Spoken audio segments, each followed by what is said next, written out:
everybody, it's Kim here from the Empty-Bobbin in Port Denison, Dongra, and today we're going to show you how to make this Chevron table runner. So it has a little diamond pattern in the centre and then these little diamonds heading outwards from there. So I'd like to introduce you to my assistant Yvonne, who's going to walk us through the process. Hi Yvonne. How you going? Good. Hi everybody. Good. So we have some pre-cut kits available on the Empty-Bobbin website. So it's theemptybobbin.com.au. So you can pick one up and you don't have to do any cutting on this side of things. It's all cut ready to sew. So we're going to explain now, Yvonne, how we're going to pop all this together. Absolutely. I love doing these table runners. They're so quick and easy, and they're even great for beginners. It is just straight sewing and just placing the pieces together.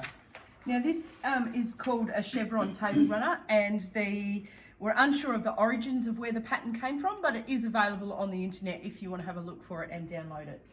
Okay. Now the pattern says 11-inch square. Now you pick out your main colour that you wish to have in your centre. You can have your little squares. You've got to have 3 3/4 inch squares, and that is for these pieces here. You can have this all the same. You can have different colours on either side that correspond with the colours, or you can do anything you wish for that. This one here, we've gone for the tangerine or coral, and we're having this. So this, it gets cut down to a 10.5 inch square. And how we start is that we know that we have 1, 2, 3, 4. 4 pieces on this side. So you can sew 4 of your 3 3/4 squares onto 4 of those. So they look like that one. Yep. And they will come out like that. And you can put them all through and chain piece them all together. Yeah, absolutely. Beautiful. So, how we go ahead first is we're going to place a strip down like that, and we are going to sew along there. With a quarter inch seam, always a 1/4 inch seam, unless stated otherwise. Then, because we've chain sewn all these together. Yep. We're going to, this is one side. So after that is sewn down there, we're going to butt that up there, and then we will have that on there. You can continue on down doing one end, or so you would put another single strip there, and then the sewn one together. And is that then, what you mean? yes, you can keep going down here. I was just going to show you. So this is how we have started it.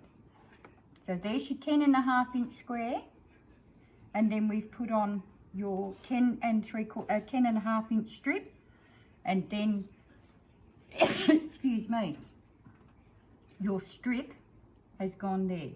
So you would just keep continuing up. Now, a little thing I was thought of earlier on to show you,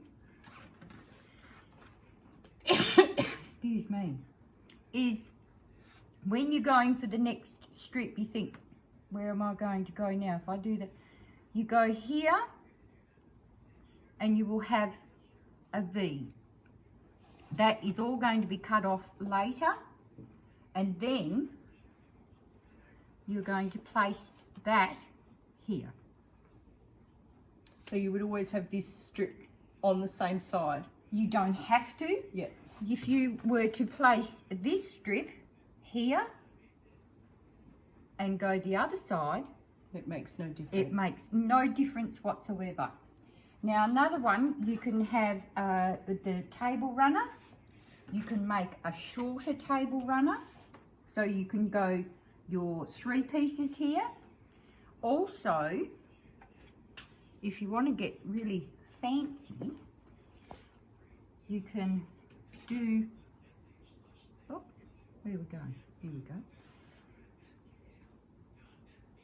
One strip there. One strip there. One strip there. And I haven't got one done. That's okay. And you can get creative and make placemats. Ooh.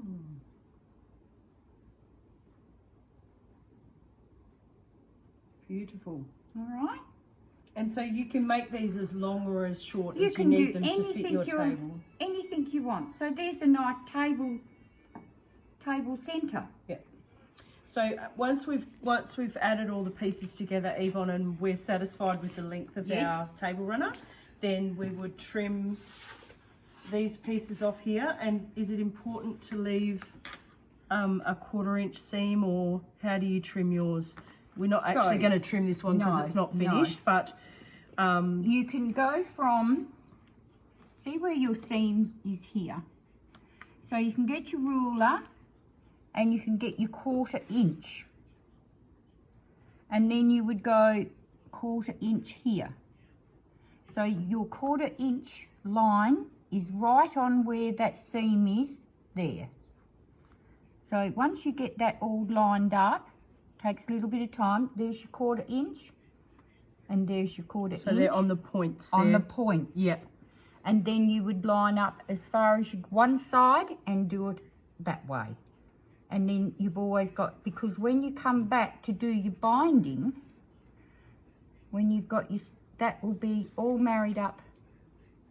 Nice and straight. Nice and straight, and that point there.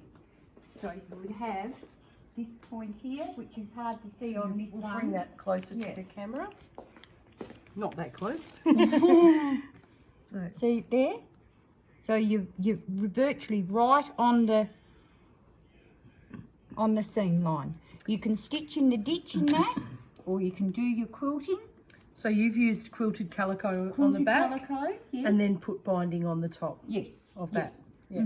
Or you can do the quilted calico and just flip it over. You don't have to have a binding on it, but it's just... It gives it that edge to build it in. It just gives you that preference. And each of these kits, they come with binding already. So the kit will include the strips here and your little diamond pieces, your centerpiece, and then your binding colours as well. Absolutely. Yep. Thank you very much, Yvonne. So pop onto the website, have a look at a kit, and hopefully you'll post some pictures of what you've been up to.